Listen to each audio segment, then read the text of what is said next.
আসসালামু আলাইকুম। আমার নাম আনিসুল আশিকিন। আমি সম্প্রতি কানাডাতে স্টুডেন্ট ভিসা পেয়েছি। ব্রিটিশ কলাম্বিয়ার ভ্যাঙ্কুভারে ইউনিভার্সিটি কানাডা ওয়েস্টে এমবিএ করতে যাচ্ছি। তো আমি এখানে এই ভিসাটা পাওয়ার ক্ষেত্রে সর্বতোভাবে সহযোগিতা পেয়েছি স্বদেশী ইমিগ্রেশন কনসালটেন্সি থেকে, ইমিগ্রেশন সার্ভিসেস থেকে। তো এই বিষয়ে আমি আসলে কিছু জিনিস আপনার সাথে শেয়ার করতে চাই, হয়তো বা আপনারা অনেকেরই এটাতে উপকৃত হতে পারেন। আমার পড়াশোনা ছিল রাজশাহী ইউনিভার্সিটি থেকে 2004-এর অনার্স এবং 2005-এর মাস্টার্স, যেটা শেষ হয়েছে 2007-এ। তখন থেকে আমি বাংলাদেশের শীর্ষস্থানীয় একটি মোবাইল ফোন সেবাদাতা কোম্পানিতে কাজ করছি। সেদিক দিয়ে হিসাব করলে 17 বছরের একটা ক্যারিয়ার আমি সেখানে কর্মরত ছিলাম এবং শেষের দিকে এসে আমি গত বছরে সেখান থেকে আমি 2022-এর ডিসেম্বরে সেখান থেকে আমি স্বেচ্ছায় অবসর নিই, কারণ আমি দেশের বাইরে চলে যাব এরকম একটা প্ল্যান ছিল। বিভিন্ন কারণে নিজের এবং পরিবারের ভবিষ্যতের বা তাদের লেখাপড়ার জন্য এরকম কিছু চিন্তা করে আসলে আমি দেশের বাইরে চলে যাওয়ার সিদ্ধান্ত নিই, এরকম বাংলাদেশে এরকম ভালো একটা ক্যারিয়ার থাকা সত্ত্বেও। তো এরকম সময় আসলে আমার অনেকগুলো জিনিস নিয়ে আমি নিজেই কনসার্ন ছিলাম, যে আমার দীর্ঘদিনের স্টাডি গ্যাপ, তারপরে বাংলাদেশে একটা ভালো ক্যারিয়ার থাকা সত্ত্বেও মধ্য বয়সে এসে দেশের বাইরে যাওয়া, তারপরে আমার সেখানকার রেজাল্ট, যেমন আমাদের রেজাল্টে ডিভিশন রেজাল্ট ছিল, যেটা সিজিপিএতে কনভার্ট করলে খুবই বাজে রকমের রেজাল্ট দেখায়। তারপর আমি নিজে স্বেচ্ছায় অবসর নিয়েছি, সেটা একটা কনসার্ন।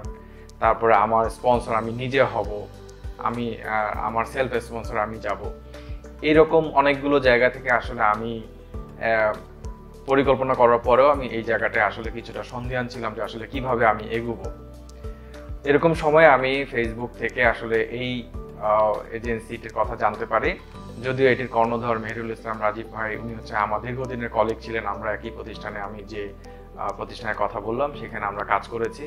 ব্যক্তিগতভাবে তাকে জানি, তিনি অনেক অমায়িক এবং অনেক হেল্পফুল একজন মানুষ। এজ এ কলিগ আমি তাকে জানতাম, কিন্তু আমি জানতাম না যে ওনার এই এজেন্সিটা বাংলাদেশে কাজ করছে। আমি জানতাম ইনি এডমন্টনে কানাডাতে থাকেন, সেখানে আরসিআইসি। তো আমি যখন এই জিনিসটা জানলাম এবং আমি তখন তার সাথে যোগাযোগ করি এবং তিনি আমাকে সার্বিকভাবে সহযোগিতা করেন। একেবারে আমার ইউনিভার্সিটি, প্রভিন্স, সাবজেক্ট সবকিছু সিলেকশন থেকে শুরু করে অ্যাপ্লিকেশন পর্যন্ত তিনি আমাকে এগুলোতে নিয়ে আসছেন। তারপর আমি অফার লেটার পাওয়ার পরে আমার এসওপি তৈরি করা, তারপর আমার ডকুমেন্টেশনগুলি করা, আমার অ্যাসেট ইভালুয়েশন করা, তারপরে যে সবকিছু মিলিয়ে আসলে অ্যাপ্লিকেশন করা পর্যন্ত তাদের যে সাপোর্টটা লাগে সেটা আমি তাদের বাংলাদেশের ঢাকা অফিস থেকে আমি সার্বিকভাবে সহযোগিতা পেয়েছি। ওনার একটা চমৎকার টিম এখানে কাজ করছে।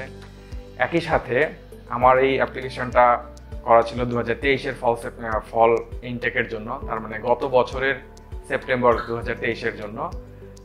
সেখানে আমি 5ই জুলাই আমি বায়োমেট্রিক দেওয়ার পরে এটা আমি অগাস্ট 2024-এ এসে আমি এই রেজাল্টটা পাই। তো এই দীর্ঘ সময় 13 মাস পরে আমি এই রেজাল্টটা পাই। কিন্তু এই মাঝখানে 13 মাস আসলে এই পুরো সময়টাতে এই পুরো এন্টার টিম, রাজীব ভাইয়ের পুরো টিম আমাকে ধৈর্য ধরতে বলেছে, বিভিন্ন সময় আপডেটেড রেখেছিল এবং ওনারা আমাকে সবসময় এটা বলেছে যে আপনার ডকুমেন্টেশন যদি ভালো থাকে, আপনার যেহেতু ছিল সবকিছু মিলে আমরা হয়তোবা একটা পজিটিভ রেজাল্টে পাবো, এবং আল্লাহর রহমতে আমি সেই রেজাল্টটাই পেয়েছি। তো আমি আগামী 23শে সেপ্টেম্বরে আমি কানাডার উদ্দেশ্যে রওনা করব। আপনারা আমার জন্য দোয়া করবেন, একই সাথে দোয়া করবেন স্বদেশী ইমিগ্রেশন সার্ভিসেসের জন্য।